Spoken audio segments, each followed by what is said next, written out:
Hey, everybody, this is your boy John, aka Captain Listache. In today's episode of Geeks from the Multiverse, we're going to be talking about this AI versus Hollywood, but in this case, the superhero edition. So, yes, we're going to be talking about a new concept movie called Echoverse. So, stay tuned. We're geeks from the multiverse. We've come to unite all geeks. Now it's time to get geeky and dive right in, 'cause we're geeks from the multiverse.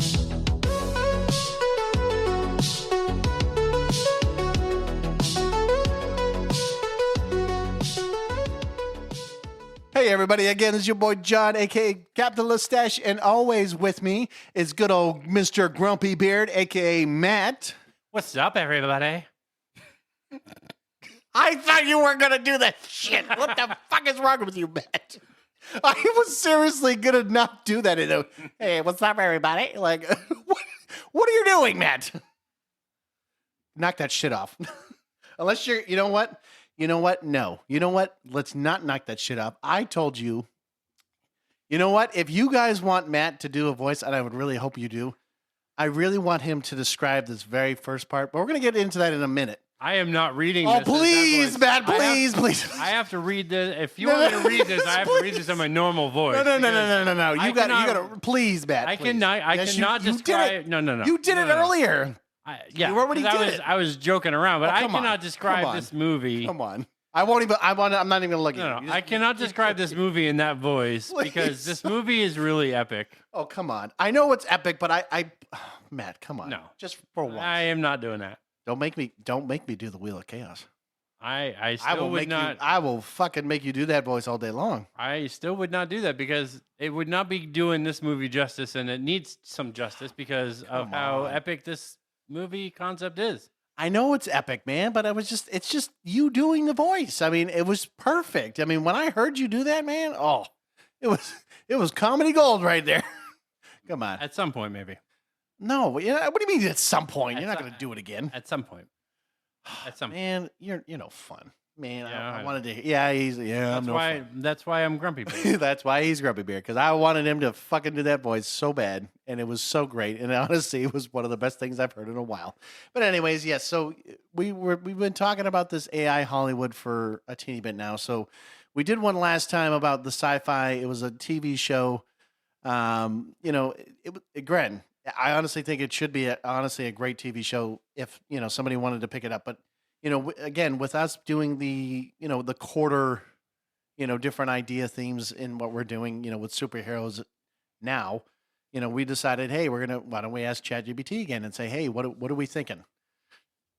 Matt told me originally, like he was talking with ChatGPT and there was like, coming up with different names for this movie. And he was like, I don't know about this. I don't know about that. And then like, he came out with this title called Echoverse. And I was like, I've had this like chat with ChatGPT for so fucking long since like I think the I want to say it was at least 3 sci-fi. months, right? I think since the sci-fi series. Yeah. So that had to be, that was a couple or 2 or 3 months ago, I thought, Yeah, right? so I've been doing this back and forth with ChatGPT. So I've had this rolling around in my head for that long. Yeah, so it's been at least a few months now. And yeah, I mean, I absolutely love this. And as a concept, I mean, not being in Hollywood myself, like this is really something that should be made.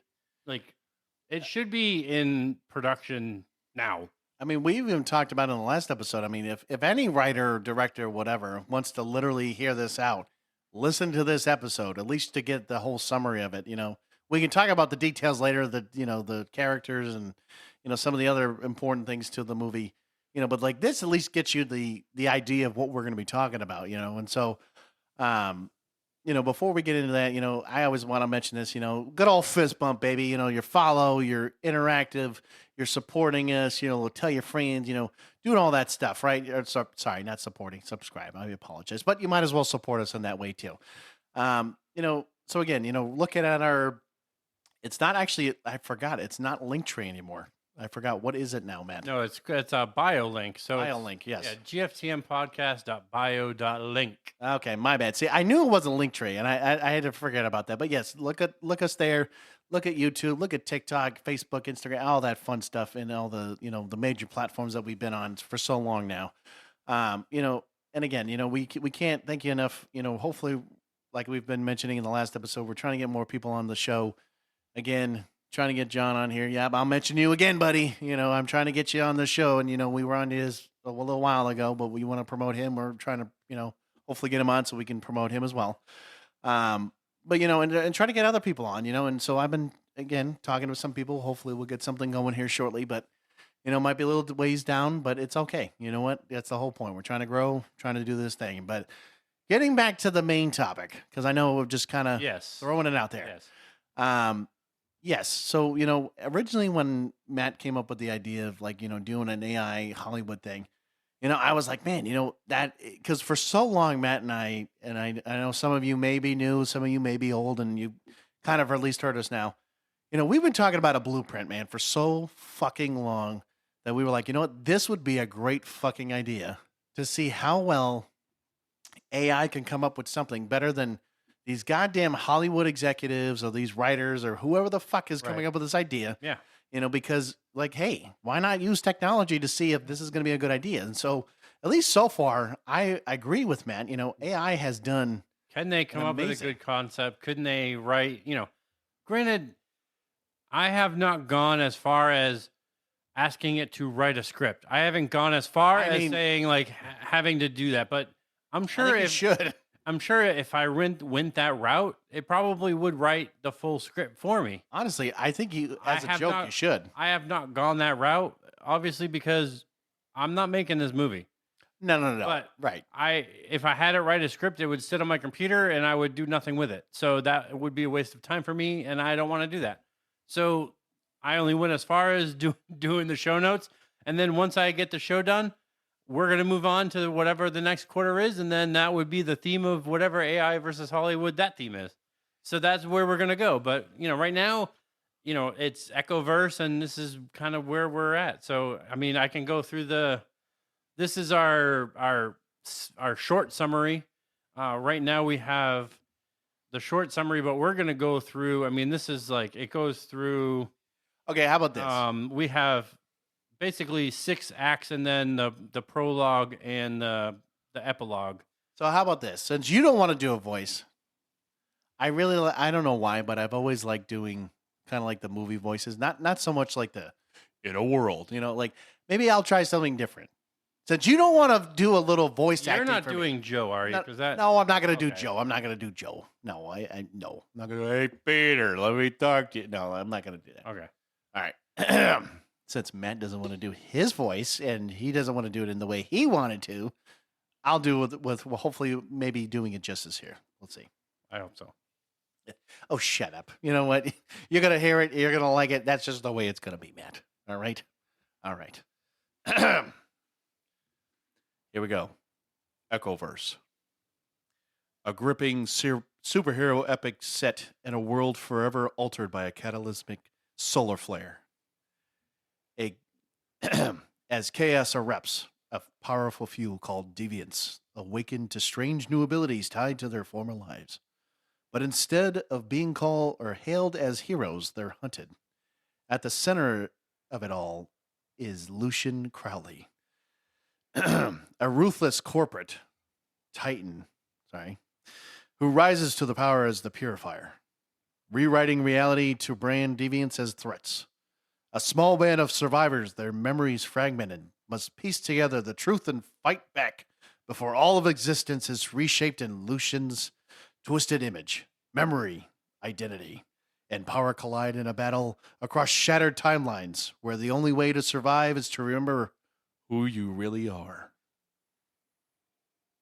Dun, dun, dun.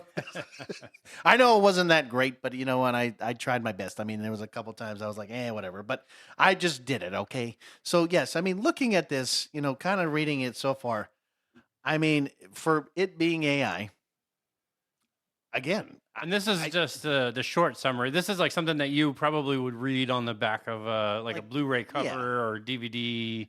No, right, but I look at it, though, and I'm like, okay. It's different, it's not something I'm normally thinking about, or I'm not seeing this all the time. So, I mean, so far, I mean, it's I at think least intriguing. it causes you to ask enough questions like, a solar flare, like deviants, strange new abilities. Who is this Crowley figure? How does he rise to power? Like Right. purifier, rewriting reality. Like And there's then so like, many different things going on where you're like, what is really going on? Like it seems really interesting. well, then again, and then you're looking at the whole, memories, being fragmented and kind of like not knowing who they were and like, trying to figure out what's going on here. Like now you're like, okay, so what is going on here? And what is exactly is going on in the whole Yeah. point of the movie? And so, And we're gonna I mean we're breaking this whole thing down. So this is where it breaks it really we're gonna break this down. So the whole prologue is this flare idea. So basically like what happens in the very early part of the movie is we're following this character and his name is Ethan Stone. And the this character is played by Lewis Pullman. If you don't know who Lewis Pullman is, he's Bill Pullman's son. yes, the guy who played, well, he's played in a lot of 80s and 90s movies, but I was going to say, if you remember Casper, the dad in that movie, Yes. that was Bill Pullman. He also played Lone Star in Well, Spaceballs. yes, and too, yes, but just throwing it out there. but he works as a neuroscientist. He's working on several projects involving memory. When the flare hits, he's like stuck in traffic, and that's where the movie will start. Is he's like stuck in traffic, but the main part of the movie and the whole idea is that you'll see clips of various scenes where there's news about solar flares, and this is actually like a real thing. Like this has been happening in real life in our day and age right now, where we're looking at the sun and there's all these solar flares. Granted, they're nowhere True. near Earth right now, True. but they're in this movie. There's a global solar flare that engulfs the entire Earth, and it throws the entire world into chaos. And what happens is that some people develop powers that are tied into what they are doing at the time.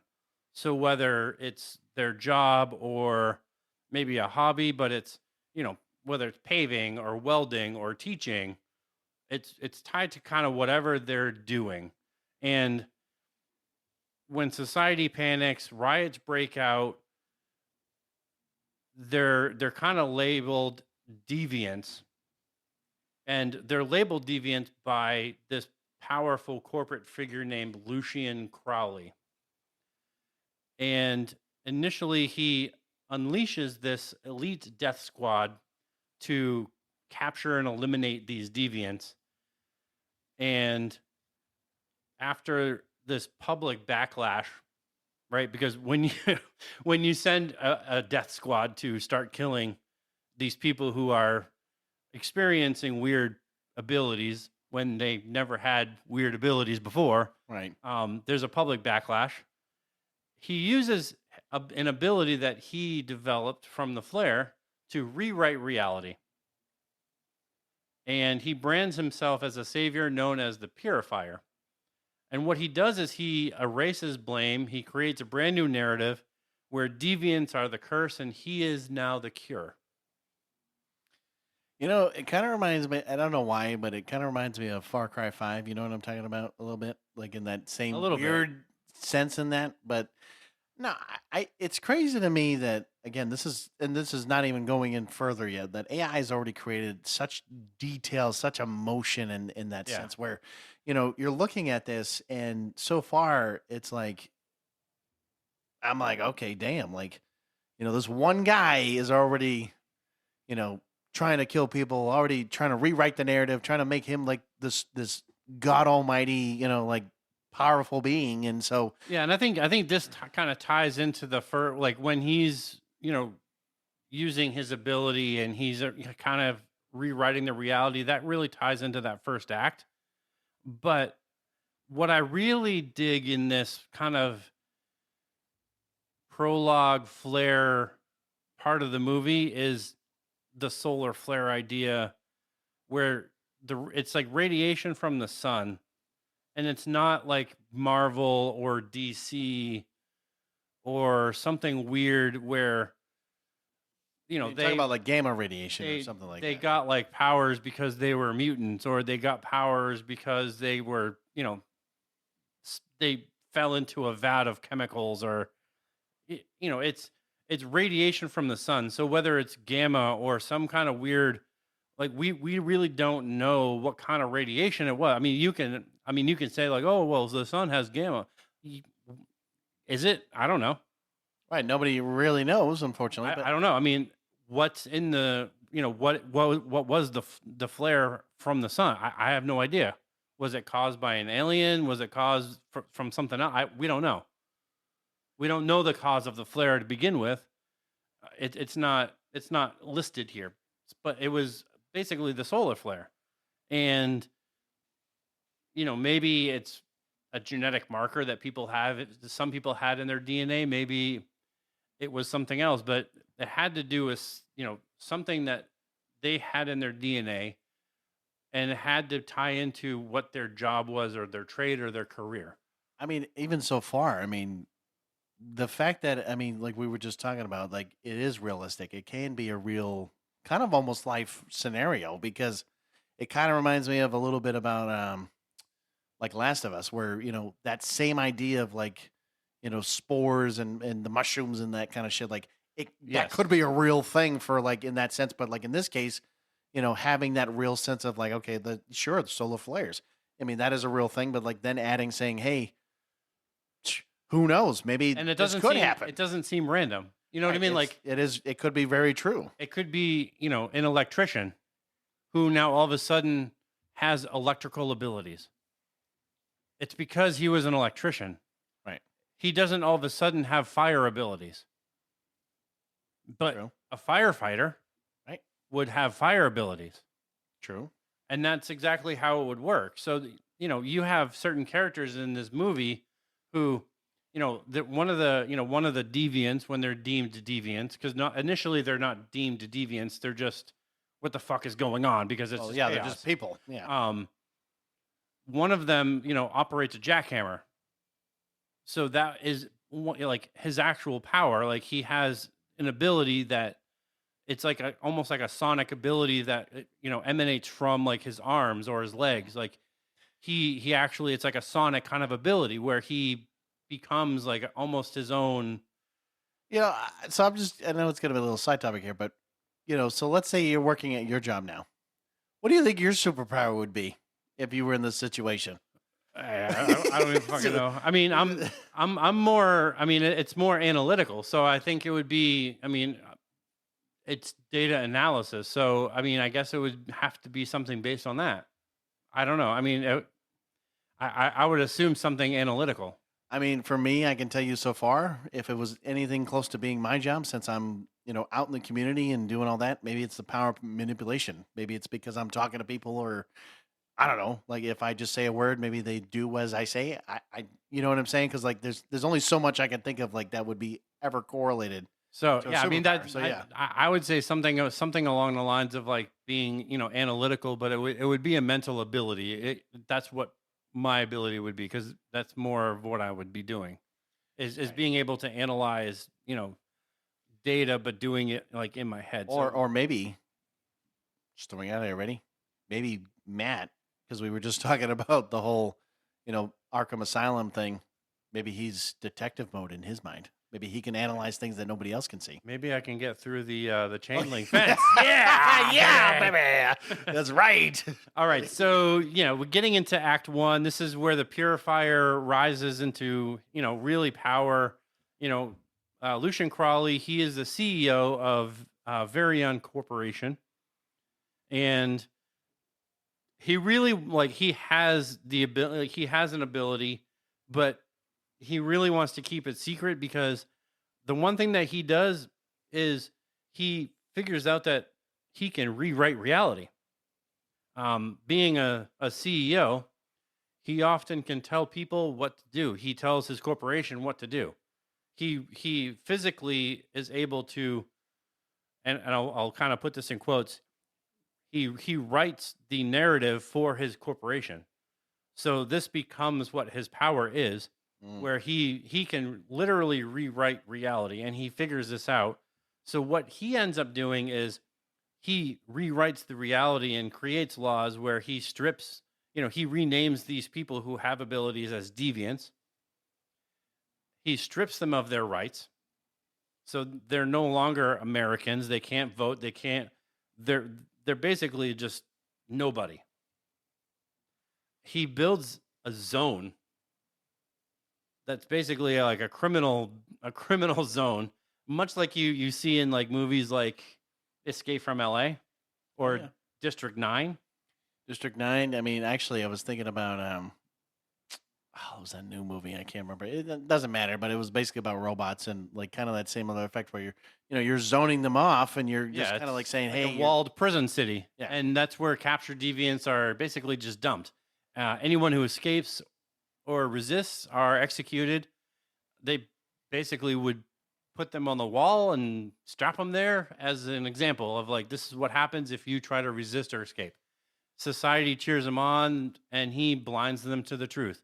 And he basically just rewrites reality every time that he needs to see a change. And this is where, yes, society sees him as Lucian, but he really takes on that purifier.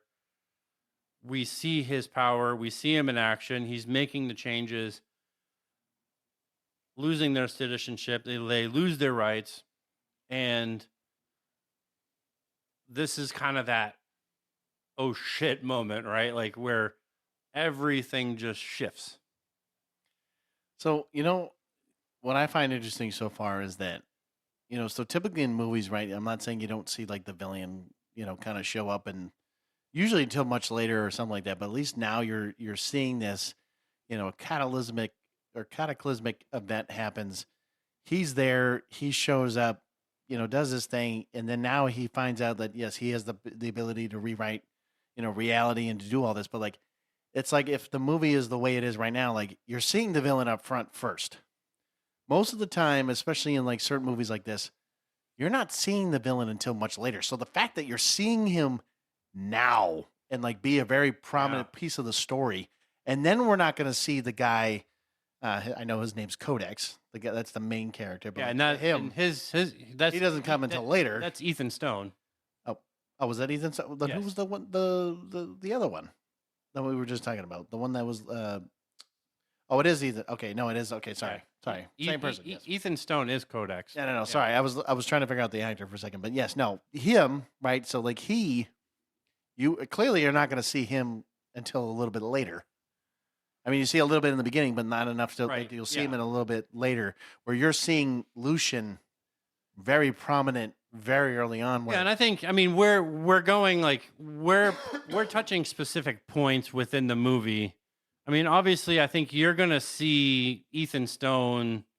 Well, yeah, sure, you might see him here and there. You're gonna see him dealing with his powers, and we're gonna get to him in the second act a little bit more. But like, you're gonna see him dealing with the changes, dealing with his own powers, and kind of going back and forth between like what is happening with what Lucian's doing.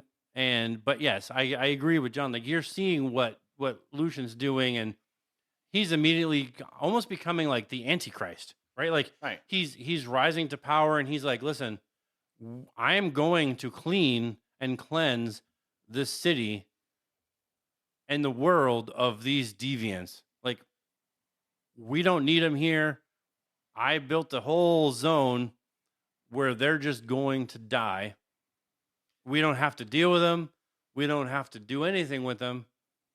We don't ever have to see them again. And Right. if they exist here, they're going to be thrown on there and we're done. And Right.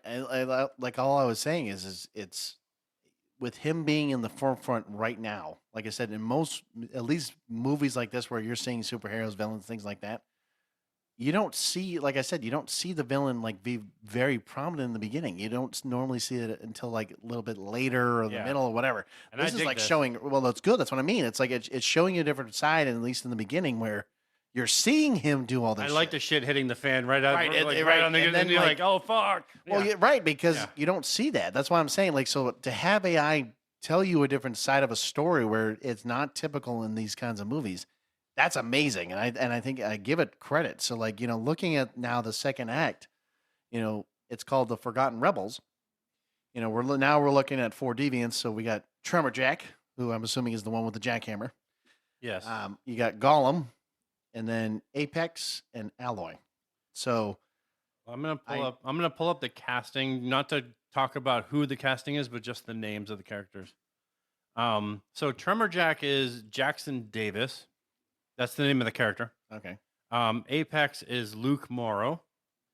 Gollum is Rachel Cole, Mhm. and then Alloy is Theo Johnson. okay, Those are the names of the characters. okay. And they are basically surviving in hiding. They are actually surviving in a subway. And we actually will be sharing out a picture of the subway. Not going into huge detail. It's basically a broken down subway. You can imagine it for yourself, but we will be sharing out a picture on social media. You can check it out. They have no memory of any of the changes, because every time that the purifier makes a change, it changes reality. So they have no previous memory of any of the previous changes that have been made. Tremor Jack meets this mysterious guy, and he goes by the name now of Codex, simply because Ethan Stone, because he worked as a neuroscientist, he now has these memory powers. Right. And every time that the purifier has made a change, he has the ability to basically, like a Rolodex, store these memories. Well, and it restores his, so like something changes, it basically kind of like negates it, and so it just restores back to what it should have been in that moment. Well, I think it's more of like a Rolodex, where it's Okay. just kind of like it takes the new version. The new version's there, but it takes the old version and just kind of like puts it in. So like every time there's a new version, there's a memory of all the other versions. So eventually, like what ends up happening for Codex or Ethan Stone is he just keeps gathering all of these memories every time there's a change. So what ends up happening, and it's if you've ever seen Johnny Mnemonic, it's definitely that kind of vibe, where in the movie, yes, he stores digital data into his brain.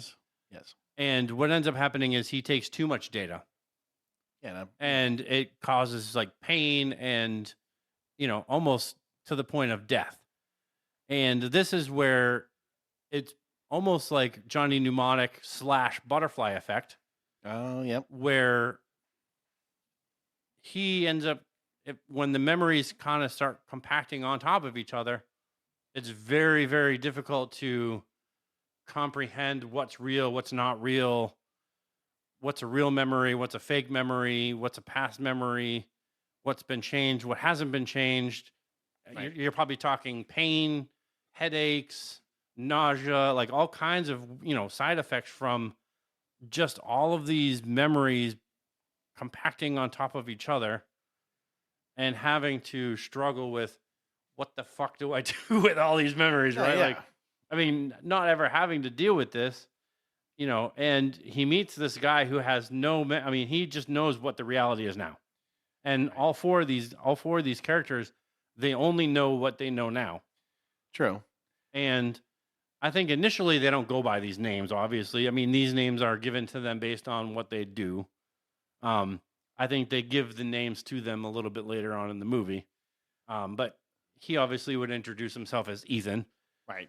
No, right. But I think once they figure out like what they can do, it's kind of like, oh, well, we're gonna call you Codex, and he's Right. probably like, well, that's kind of bullshit. Whatever. Dang, that's bullshit. Dang. No, so before you go on, so I'm just going to mention this real quick. And I'm going to say this, and I'm just going to say it real quick. If you don't know what a Rolodex is, because I know Matt mentioned it before, I'm going to say this. You're going to make us feel old, okay? I wanted to say it earlier, but now I'm going to say it. Yes, if you don't know what it means, then you know what? Why don't you just go look it up, okay? Because now you're going to make us feel old as shit. So thank you very much. Yeah, look it up on Google. You know what's weird, Matt? Actually, now I'm thinking about it because you mentioned that. I actually have, since I started my June job, there was actually a Rolodex on my desk, and it was left there, and I was like, oh my god! I mean, and then it had like different cards and shit, and I'm sitting there like, holy fuck! I haven't seen a Rolodex in a long time, but I was like, the fact that it was sitting right on my desk and it's old, I'm like, oof! I'm like, please don't ever do that again. But anyways, yes. So moving on to Act 3. Well, hold on. I mean, Oh, wait, what do you mean? What do you mean? there's still a couple things. What do you mean? I thought we talked about everything. No, there's still a couple things, but yeah. So the one thing about Codex or Ethan Stone is he has the ability to restore forgotten memories. And the one thing is when he meets Tremor Jack, whether he shakes his hand or whether he fist bumps or whatever, there's a point when he touches him. And for Tremor Jack, all of a sudden, all of the former realities and the truths that that he forgot, all come flooding back. Mm. And that's kind of where, one by one, Ethan awakens the whole team of the memories from the real world before Purifier made all these changes. Mm. And this is where I think this is where the movie really gets interesting and starts picking up, because this is where they all kind of start going, well, this is bullshit, right? Like once they really start, because right now they're just in survival mode. They're like, this is what's happening. They're hunting us. We just need to survive. But now, like, they have all these memories of, I had a family, I had a job, the world was normal. This guy was not in charge, and now all of a sudden he's like a god, and Varian is now in charge of like everything, and he has this military. He's sending out this death squad after everybody, and now they remember everything. So now this is, I think, where the movie really does get interesting. And I don't know how you feel about that part, but I think this is where like the four characters and Codex really like kind of get the meat of like, there's something definitely wrong here. No, I mean, I feel that this is like a turning point, right? Because this is just kind of like one of the very first turning points in the movie so far, where you're seeing how the Purifier has done this for so long, and now Ethan Stone, or really Codex over here, is given the ability to be like, hey, you know what, I'm gonna touch you, I'm gonna whatever, to make sure that you understand that everything that you basically have forgotten, you're gonna get full front, and you're gonna get everything flooded into your brain now, and you're gonna basically know that whatever just happened for however long this is taking place for, that this is the reality now. This is what it's supposed to be, and this is where you need to be at. And so hopefully, this is where I would say that, yes, this is, a team, like this just in, like, I guess in any kind of superhero or hero story, this is where they start, okay, well, now we need to make a plan. Now we need to figure out what is it that we can do to stop this shit continuing on to where it needs to be. And so that's where I would think that this is a great point. And this especially depending on where, if this movie was ever made, where would it, kind of move forward. I think this is where you're kind of like, okay, they're gonna come together and they're gonna do something, and then Act 3 comes, and now you're back to, oh fuck, now we're on the run again. So this is like fucking Harry Potter. This is I know you never watched really a lot of Harry Potter, but like in the two fucking parts of the last film. So like Deathly Hallow Part 1 and 2, the first fucking film was all about them running around and trying to survive. That was all they were doing. And I thought, what the fuck is the point of that? Because then in the second movie, all they did was they actually had more action. They actually had some dialogue. They actually shit was going on. all the first film was a fucking filler piece. Because all it was is them running around trying to figure out where the fucking it was the Horcruxes were. Doesn't matter. The point is, I was like, what's the fucking point of running around to try to find a fucking object if you could have done that in this second fucking film? But anyways, I really hope that's not what this is in this. Oh no, case. there's definitely a lot of action, and I think that this is like, I mean, yes, they are on the run on this one, but this is where you really see Codex at this point, like they I think as a team they come together and they say like, well, you are Tremor Jack because you caused tremors and you worked a jackhammer. You're Apex because you're Alloy because you literally make metal, and you're Golem because you're a fucking rock. You're a fucking rock. Or I think of Pokemon, but never mind. That's just me. But I think they name each other because like that's what they do, and they make plans to like we're going to go after some of these guys and figure out what the hell's going on. But the more changes that Purifier makes, Kodak's visions get worse. He has glimpses of alternate timelines and multiple versions of himself and multiple versions of the Purifier. And it's kind of like, well, what the fuck is going on? So, they go on the run, but they're eventually, this is where you get to the, oh shit. Because here we go. They're eventually captured and then they're thrown into the zone. And this is where survival is constant battles. You have other deviants, and they're not exactly the most pleasant people because they're probably some of the ones that were originally thrown in here, and now it's basically survive or die. Well, I was gonna say survival of the fittest. Like basically, who's top dog in this bitch? Who's ready to come out? And they're all. I mean, they all have powers too. So you're not talking just normies. You're talking deviants. You're talking people who were called deviants thrown in there. I mean, it's a giant free for all, man. This is basically like, again, you're just sitting there hoping that you better. Like I said, it's like, hold on. It's kind of like if you look at prison, right? And you look at like all the different gangs and shit like that, you better be picking the right fucking team at this point because. But you're talking prison with powers. Well, no, I know, which is even worse. But I'm just saying, like, if you think about it like that, it's like you're the skinheads or the Mexican cartel or blah blah blah. You go on and so forth. I mean, that's kind of the same vibe I'm getting at, and it sucks because, like you said, you better be picking the right fucking team because if not, who knows what the fuck's gonna happen in there? You're talking the Purge, but with exactly. You're talking the Purge, but with superpowers. And it gets 10 times worse. So yes, the Purifier makes changes. Codex is struggling harder with keeping the memories in order. The Death Squad catches up with them. There's a huge battle. I mean, this is where Act 3 has a huge battle. They're taken to the zone. And this is where you can kind of think that like butterfly effect, Matrix kind of like V for Vendetta kind of thing. Oh, yeah. Where, they're thrown into the zone and we go right into Act 4. Where, yes, they probably have, some battles within Act 4.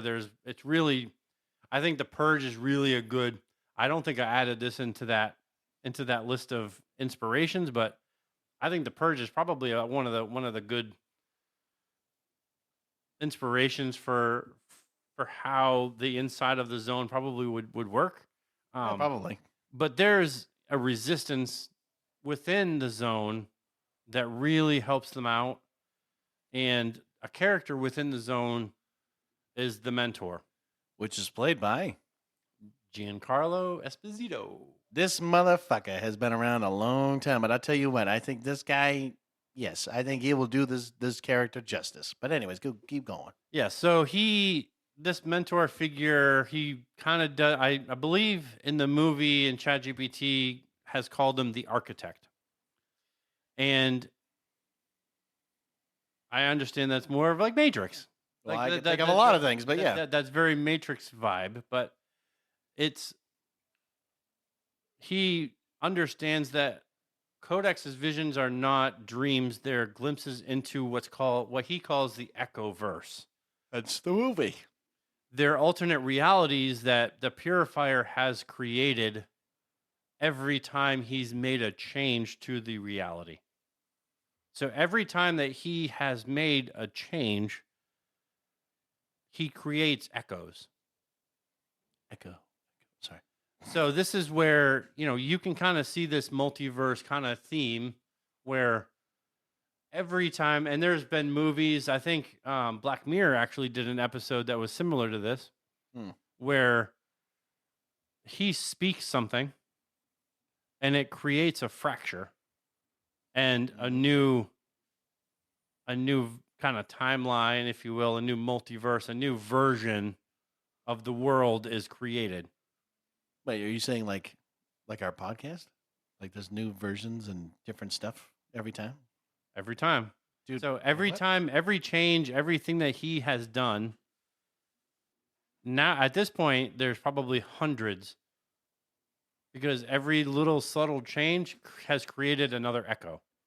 An echo. And if you think of like you throw a huge rock into water, Oh, I know. all those ripples, that's what's happening. He's created all these echoes. So now they realize like it's not just stopping him and saving one world, it's making sure that it's not he's not collapsing all of these echoes, right? Because there's a potential that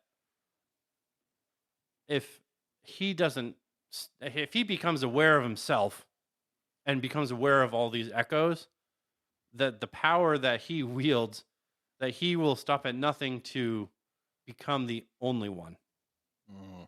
And there's a paradox in that might collapse every single, right? Like you have that I know what you mean. that paradox that like if there's only one world and he wants to be the only world, then it creates a paradox of there's no world anymore. So that's where they're like, we have to stop the purifier from doing any more damage. And that's where they really kind of go into this mode of like, we have to get out of the zone. We have to get out of here. Hands down, we have to just get out of here and go after him. I mean, I just feel that I mean, like I said, going through each act so far, you're looking at how, the purifier has royally in a lot of different ways. Like he may not realize what he's actually doing, but like, this guy, the mentor, is like, he's seeing things a little bit differently, and he's realizing like, hey, there's different, multiverses, there's different, timelines, different things, or echoes in a sense, that now you have to realize that, the more you're going to continuously damage, this current timeline, now what is the true, or like what is the true, reality, and because now you're building it and it's stacking upon itself, you're just having a pile of shit, and once it at some point comes back down to the true reality, like where does that go? And so, I see how, so far the progression, I mean, it's getting real, it's getting serious, it's getting to the point where, you're looking at Codex, you're looking at the resistance, you're looking at the the other members, of like Tremorjack and all them, like, trying to help basically this whole resistance of like, hey, we need to get the fuck out of here. Like you said, we need to go after him. We need to stop this guy. We need to stop doing this shit. And by the way, the mentor knows all these realities because he was a priest and he has the gift of prophecy. So that was like kind of so he's aware of all the other. Right, he's aware of all the other timelines. So like I told Matt a while, or Yeah. before this, it was like he's a soothsayer, right? So like he can see or an oracle, right? So like he could see the future, he can see all this stuff, and so But what I think is interesting before we get into kind of the Act 5 and then the final, which is Act 6, is kind of like the aftermath. But or the epilogue. I think like kind of what's interesting with the Purifier though, he kind of has like I call it kind of like the Darth Vader effect, right? Where Darth Vader didn't know, like, you look at him and he's like, well, he's a villain, he's a bad guy. But Darth Vader didn't really look at himself and go, I'm a bad guy. Right? Like, or wait, he didn't go, I'm a bad guy. No, I mean he didn't look at himself and go like, I'm very evil. I'm doing evil things. Right. No, like Darth Vader honestly had thought like, I'm bringing peace to the galaxy. I'm doing good things for the Empire. That was Well, that was hold what on. Vader thought he was doing. Hold on. He was very selfish in the beginning because he wanted to save his wife and But did all that shit. He but I'm wanted just to saying. save Padme, but his motivation was to bring peace to the galaxy and to Right. and he looked at the Jedi as being evil, but he did not look at himself as being evil. And I see Correct. the same thing with the Purifier is I mean, yes, you can say like with him having powers, there's definitely some greed there. But I don't look at him as being like, I'm evil. I need to destroy these people before they destroy me. Yes, there is greed there. But I do think that there is a level to the Purifier where he is like, I can do some good here by by making this area and putting them all here and killing whoever escapes. I don't care if they kill themselves here. We can look at it and go, that's fucking evil and vile. And that's greed. Like, That's genocide, but that's just me. But no, but to- I don't know if he's looking at himself and going, no, I'm an evil person. I think he's looking at himself and going, no, I'm cleaning the city. The Right. city is clean. These people are happy. I'm doing a good thing. I think that's what he's looking at himself and saying. Yes, I do agree with that. And I'm gonna say it, Matt. It kind of I don't know why I bring this back up, but it reminds me of Far Cry 5 a little bit. It reminds me of the whole like and I know I'm bringing it up randomly like this, but it's like he's like, well, I'm trying to purify, kind of it's kind of weird. To me it reminds me of that a little bit. The Jacob seed or whatever. Jacob C. Well, actually, it was Joseph. I think it was Joseph Joseph. Seed, yeah. But my point is like you have a guy that whether you're looking at Darth Vader, you're looking at him, whether you're looking at Joseph Seed or you're looking at fucking Hitler, I guess at this point. I mean, you look at how they looked at history and they looked at they wanted to purify so many different things I say purify, but I guess really you know I mean, I guess it's kind of hard to explain. I guess it's more like, you look at it at least, let's say Lucian's character. I mean, yes, he's committing genocide in some ways. Like he's allowing, he's rewriting it, but I mean, I get it.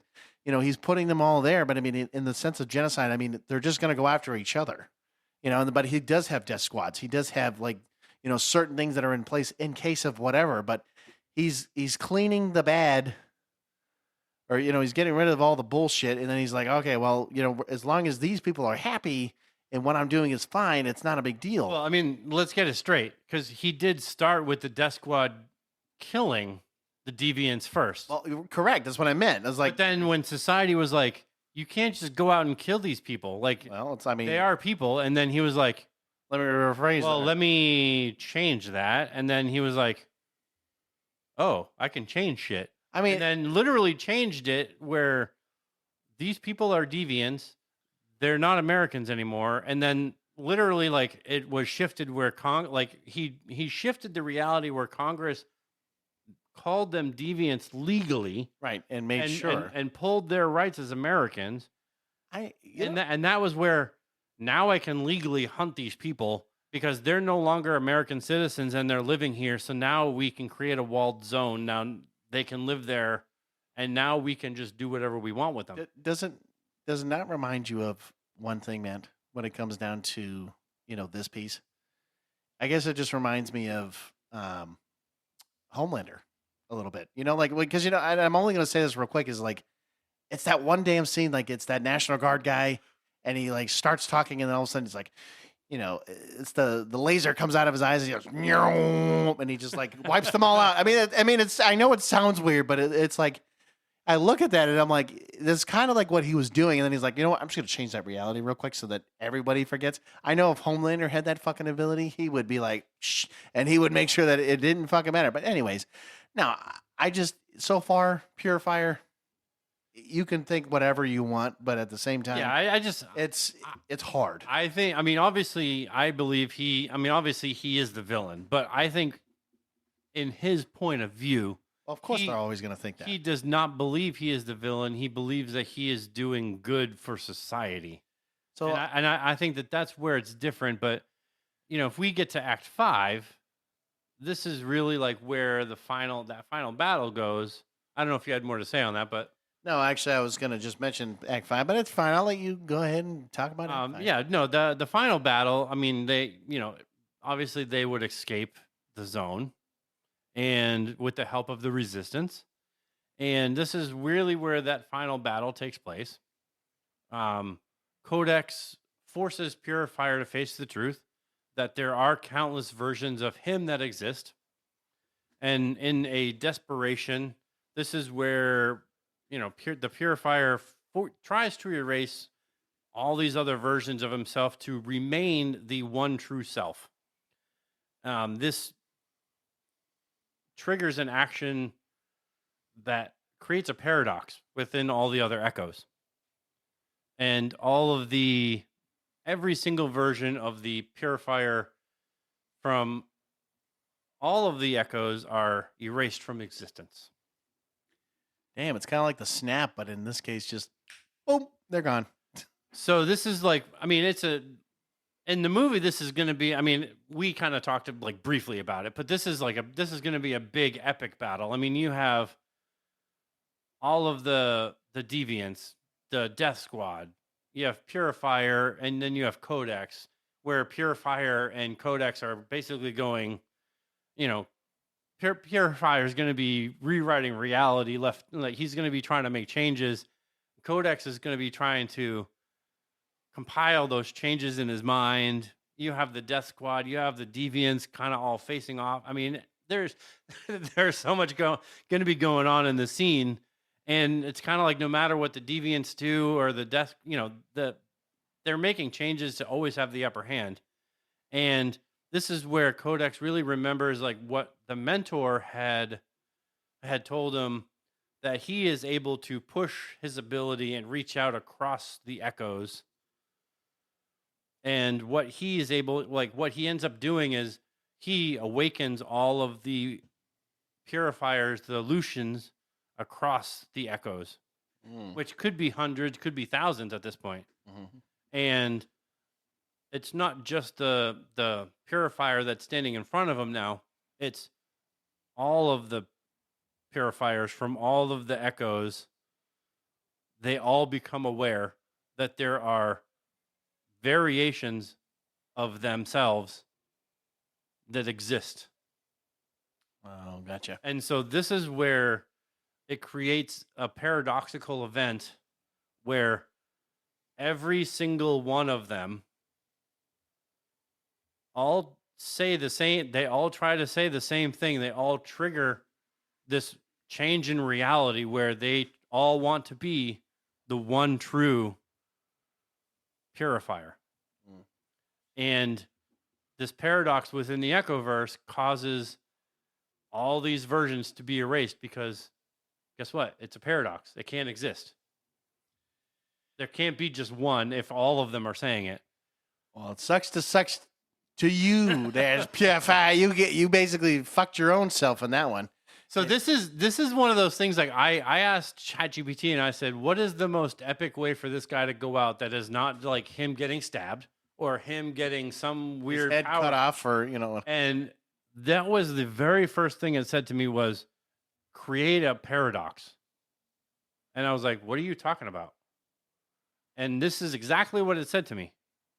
This was the very first response, was create a paradox where Codex creates a paradox where he tells all the former echoes about him being the one true self. That was the exact phrase, the one true self. And I was like, whoa. I mean, like, again, Matt, I told you, this is a movie so far that, have you ever seen a plot, or at least at this point right there? That's like fucking Inception right there. That's what I mean. I'm like, that's like a dream and a dream and a dream, man. You're not even realizing that. I mean, this has never been done. This has never been talked about. So the paradox thing, I'm like, yeah, of course we hear about paradoxes and shit like that, but we're not seeing it being done, at least to a character in this case, and the way it's being told. I mean, and like, this is a character who rewrites reality. Right. So you're saying a character who rewrites reality is literally saying to himself, I am the only one true Purifier. And then every single version of himself in every single echo at the same exact time is saying, I am the only one true purifier. That's crazy. No, I mean it's crazy. I mean, absolutely. I mean, Yeah. it's not. I seriously doubt a human could have wrote that. Honestly, I'm going to tell you, it's a mind fuck. That right there is a mind fuck, and you never would have thought about it. And No. honestly, that is like a whole nother level of writing that I don't think anybody could have ever thought of. No. Or at least, I mean, maybe somebody could have thought of it, but I mean, it would have taken them a long fucking time to come up with that fucking idea. Right. The fact that it came up with the first idea, and that's what they said to That tell was you, the very first idea. that's fucking insane. And as soon as I read it, I was like, yep. That's a fucking villain ending right there. And what a way to go, right? Yeah. That's like a Wizard of Oz ending right there. Like, The Wonderful Wizard of Oz. Anyways.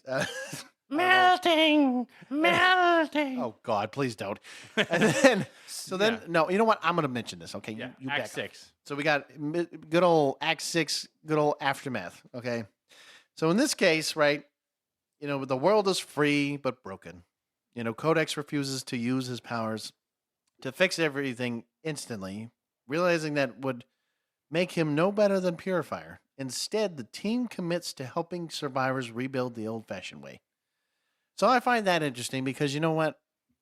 I think that's kind of more of a humility point, where yes, he could use his powers. He realizes that, do I really want to be at that same level of Purifier?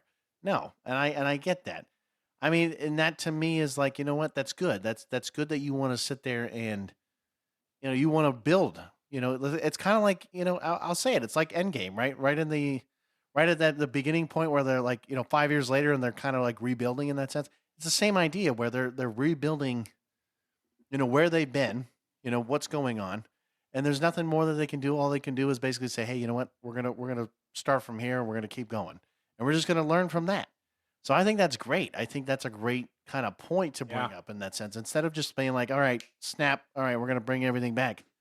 No, go, just keep it the way it is, but just you learn from it and you build upon that. And as humans, we think, okay, hey, we're gonna make this instantly change and do whatever. But I think that's a great point where, especially where a guy like this he realizes his powers are very vast and very, very powerful in a lot of different ways. But it's nice to see how you can see that humility in that. I mean, there's a pretty uphill battle. I mean, you have to realize the Purifier's gone. There's no rewriting reality, but there's no going back either. So true. The deviants, they're still labeled deviants. They still are not Americans. They still have no rights. They're not citizens. Well, for now. For now, I mean, you have to, yes, sure, he refuses to fix everything, but that doesn't mean that he's not helping. So, obviously Codex is going to help people restore lost memories, their identities of who they were before stuff happened. Well, this is the part where I was going to say right here. This is the part I wanted to see right here. So it says, some want revenge, others want healing. Together they choose the harder path, unity and restoration. So that to me, especially like and I know we're going to talk about one more act after this, that builds a very good, like, if you wanted to make a second movie or like, multiple movies or whatever. Especially the epilogue, yes. Right. Yeah. You know what I mean? Like it builds that off. And so saying like, hey, some want revenge, some want healing, some want, we're talking about a harder path of unity and restoration. Like, yeah, I mean, it's not just going to happen over fucking night. It's not going to be like a simple, like, okay. Especially if they're getting their memories and their identities back, you learn like, wait, the Purifier, the Lucian Crawley did this fucking shit to me. And now he's dead, but I mean, and now I can't do anything about it. Like, I'm fucking pissed. Right. I mean, granted, you're not going to do anything about it because the guy doesn't exist anymore. But I'm just saying there has to be, like some people are going to want revenge and they're going to want it against somebody. Right. And so, but that's the interesting part, because that's the part where you're okay. Now guess what? These Death Squad people are still there. Well, then I guess that would be your good revenge. You know what I mean? So, or maybe they're dead. I have no idea. I don't know. Depends on whoever writes the movie. It depends on who writes the movie, but yes, like I said, Codex is still going to be helping people regain memories and identity. So yes, you could easily say like maybe his first task is to, maybe go to Washington and help restore their memories so that they can get their rights back. I don't know. I don't know where the direction of the movie is going to go. No, but I mean, That's the direction I would go in. well, yes, absolutely. Start building that. I mean, start rebuilding infrastructure. Start rebuilding the trust again. Start rebuilding those things that are going to be important to start building this long-lasting relationship. Yeah. Like that's the part. Destroy the wall and get rid of that fucking zone. Right. It's like the Berlin Wall, man. Get rid of that shit Yeah. and fucking tear it Yeah. down. And then the epilogue, which is kind of the very, very end of the movie. This is kind of maybe this would be, a mid-credit scene. Hold on. Easter egg? I could see a little Easter egg. some kind of thing, but although Purifier is gone, Echoverses still exist. Codex still senses it. He doesn't know what's coming next, but he knows one thing, that they'll be ready. And I think this is where we could see some deviants like stepping up and being good. I think we could see some being bad, like turning to crime, maybe murder, whatever. We could see that. But I think this is where maybe in a post-credit scene or a mid-credit scene, could one of these deviants take up the mantle and be a new villain? That's what I'm saying. I mean, you could throw it out there. I mean, I don't know why, but I think of like a different title for this. Like if there was ever like a second movie, if they ever wanted to do one, I could think of like, it could be like Echoverse. Deviants Reloaded, or like something stupid. Like, I don't know, something different, but like having it like deviant in the title somewhere. Again, I'm not going to make up the title here, but I'm just saying, like, have something to do with the deviants in this case, more focusing on that piece of it, because this is where I'm saying, like, and this, we're just talking about the summary. We're not even haven't gone any further. Yeah, I mean, this is just basic, the basic plot and stuff. I mean, the stuff that ChatGPT gave me goes much deeper. Like ChatGPT gave me a whole scene of Ethan Stone in the car talking to his wife. Oh, like a phone like it gave me a phone conversation, and then people talking and on the sidewalk. Like it gave me scenes from this movie. That's great.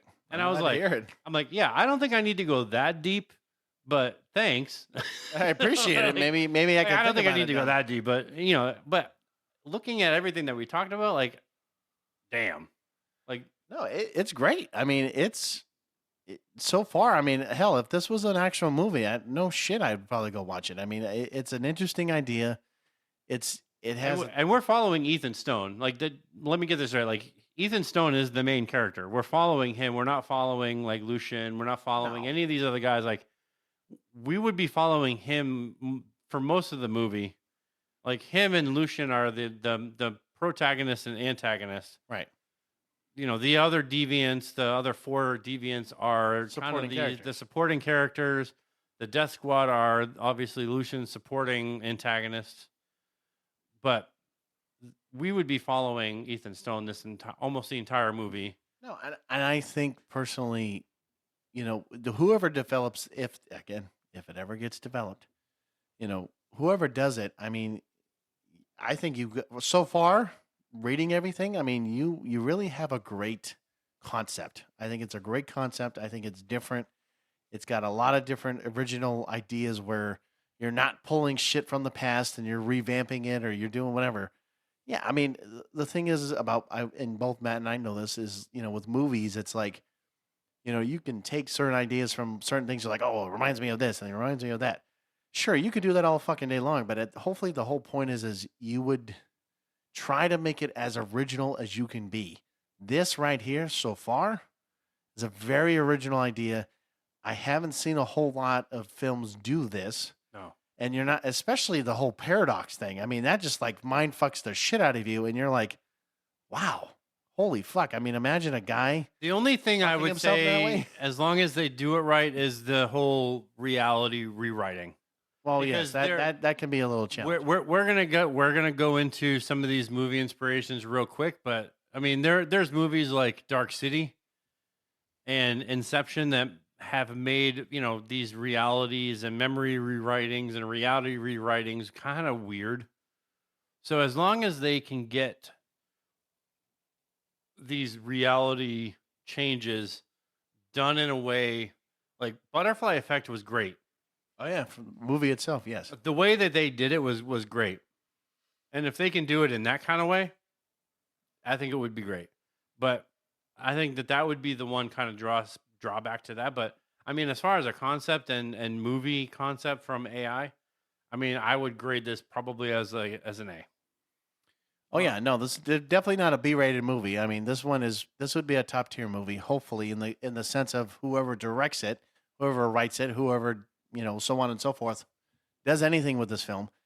Yeah, they need to make sure that it's done well. It needs to be justified because honestly, a movie like this can have a potential universe. Like it can grow. I feel like it can. This would also make a have. great fucking comic book too. Well, absolutely. But I'm just saying is I mean, this could be its own thing where you could build upon it if there was ways to do it. I just like that it's raw and it's real.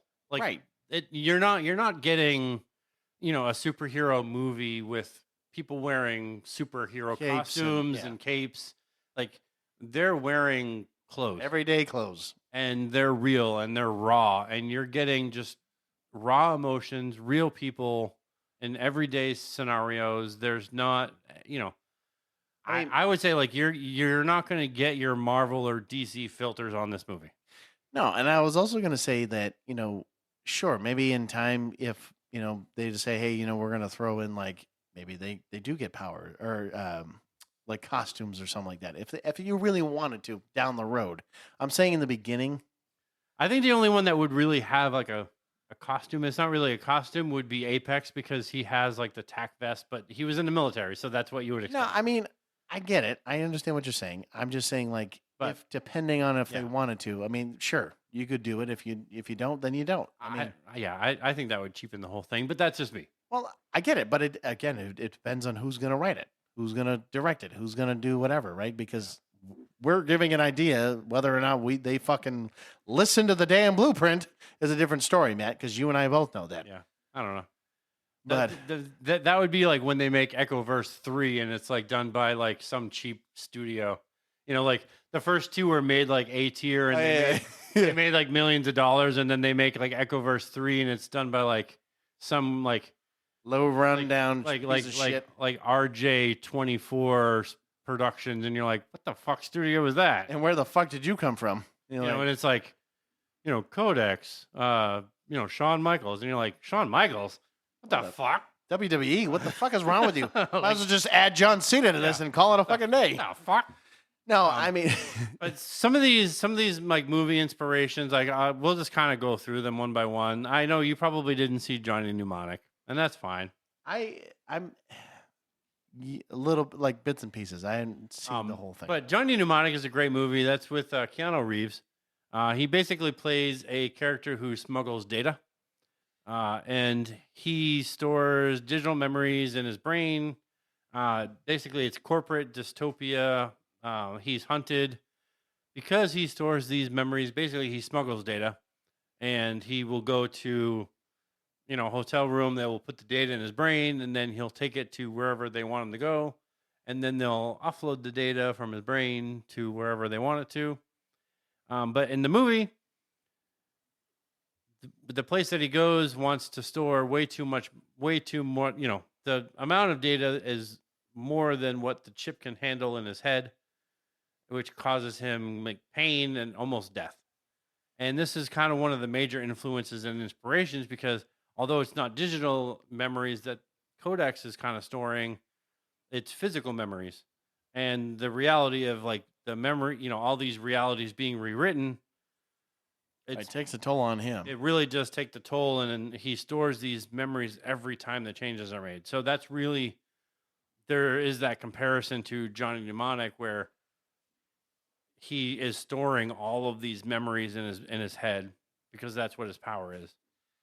Oh, I mean, we can just talk about a little bit about the next few. I mean, butterfly effect. I mean, I can see that especially when looking at Kodak's powers, looking at his ability, remembering every change, struggling with keeping information right, painful, headaches and whatnot.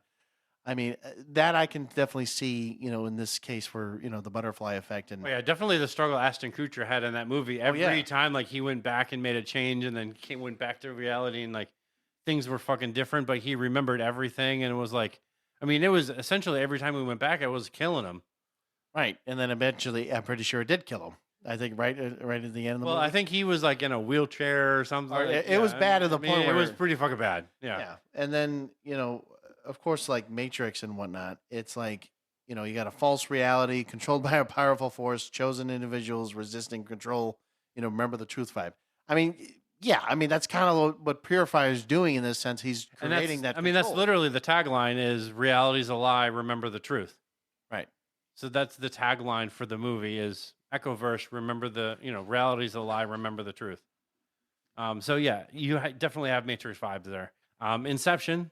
Oh, if you haven't seen Inception, it's a mind fuck, but it's, blurred lines between memory, reality, and the psychological toll of basically navigating like multiple layers. And that's, I think, yes, they're not going, in a dream, in a dream, in a dream, in a dream to pull like one piece of information out.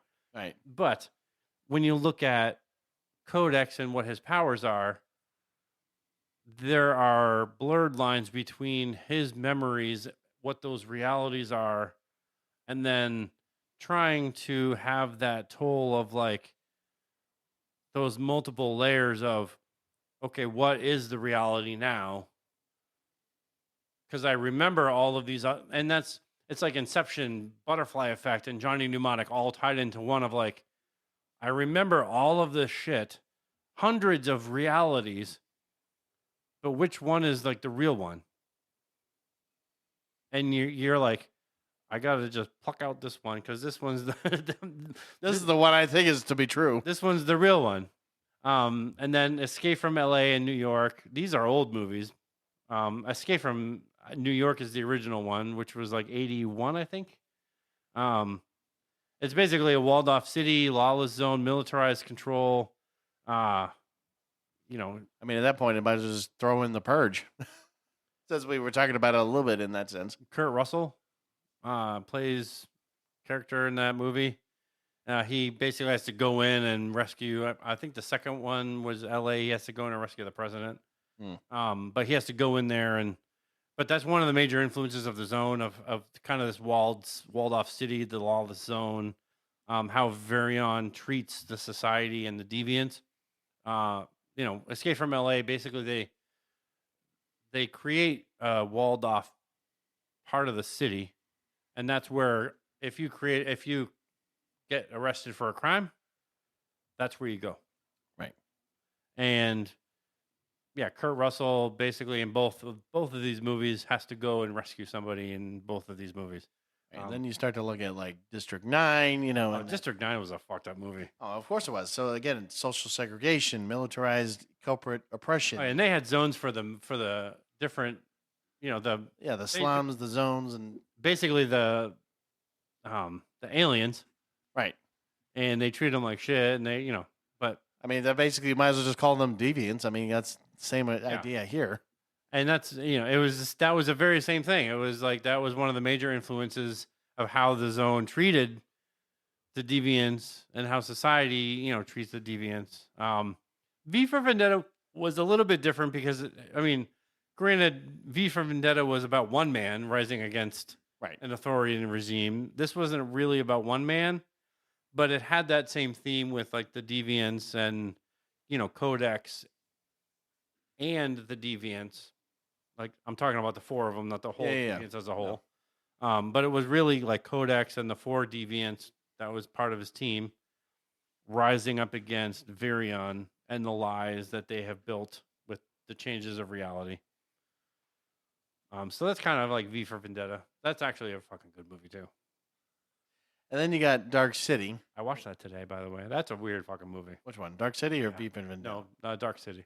Did you watch Dark City today? I did. Okay. Yeah, it's on like Freebie TV or something. It's like it's fucking some weird So another big influence and inspiration. So reality is constantly rewritten by a powerful force. Characters unaware that they're being manipulated. So Yeah, I so mean, I mean, this movie is it's weird because like there's characters that can like rewrite reality, and basically what they do is like they have an ability where they can change reality on a whim. So like what they do is like they can they call it tuning. So like interesting tuning. what they do is like they can like stop time and they'll like replace people. They can build like new buildings. Okay. They can change people's like entire life. Like Oh, they no shit. they'll go in there and like if you are poor and like we're living in an apartment, they can make your an apartment a mansion. They can change like your clothes, like they can change everything about reality. Okay. And that's kind of like I mean, obviously it's one of the big inspirations because that's exactly what Well, Purifier's doing. right. And then Total Recall. I mean, Total Recall, that's kind of a given. Altered memories, constructed identities, uncovering buried truths. It's a big one. I mean, again, I could see a lot of these, playing into that movie. I mean, it makes sense. I mean, you could add other some movies for sure. Like I said earlier, The Purge was a big one for the zone. I mean, That's what I mean. Yeah, that's why I'm saying, like, when you look at District 9, Escape from LA, that kind of stuff, it's like, yeah, that, and then you throw in The Purge and throw that in the, that, what was it, Act 4, I think it was when they got sworn in there, or like pushed it back into the zone itself. I think it was like yes, act like 3 or 4.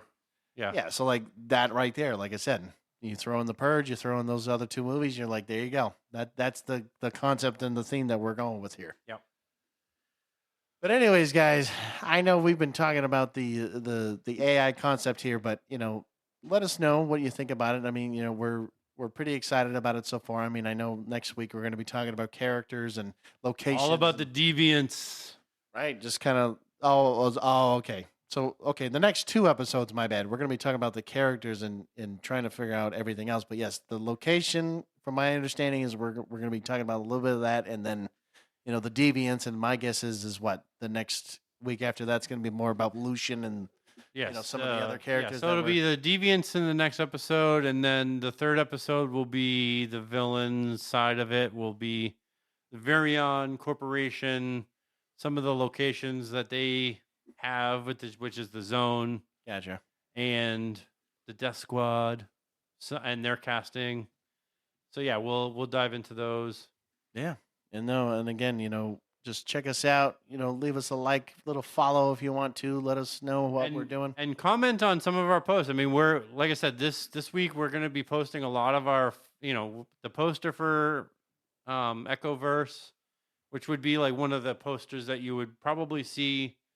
Well, hopefully like at a movie theater if you were going to go to see it in the movies, which you're not, but if you were, if this was a possibility, yes, it would be the poster that you would see in front of the movie theater, and some of the concept photos that we came up with that ChatGPT helped me come up with. So we're going to post those and the movie poster, and then next week and the week after we're going to be posting a lot of our character movie posters. So you can look forward to those, but always, comment on some of these posts that we're going to be posting, because we want to know what you think about this concept as a whole. Right. And like I said, if we're hopefully, like next, quarter, we're going to be, I can't remember exactly what the theme is going to be. We're trying to keep this kind of series alive because, again, we did one on sci-fi. We're doing one on superheroes. I cannot remember what the next theme is, Matt. I think you're probably looking it up now, but we're trying to keep it alive. We're trying to keep it going because I think it's been so far pretty useful in some ways, but go ahead. 80s, 90s, and 2000s. Oh boy, look at that. That'll be a great concept. That's wide open. That is like a whole slew of shit that we have no idea where that's going to go. Wide fucking open. So, I mean, that'll be interesting. I'd be more curious on that one because at least the 2 are very specific. This is like a fucking genre and a half. Oh, yeah. So there's all kinds of shit. But anyways, guys and gals and anything else you want to be called, just tune in next time and stay geeky.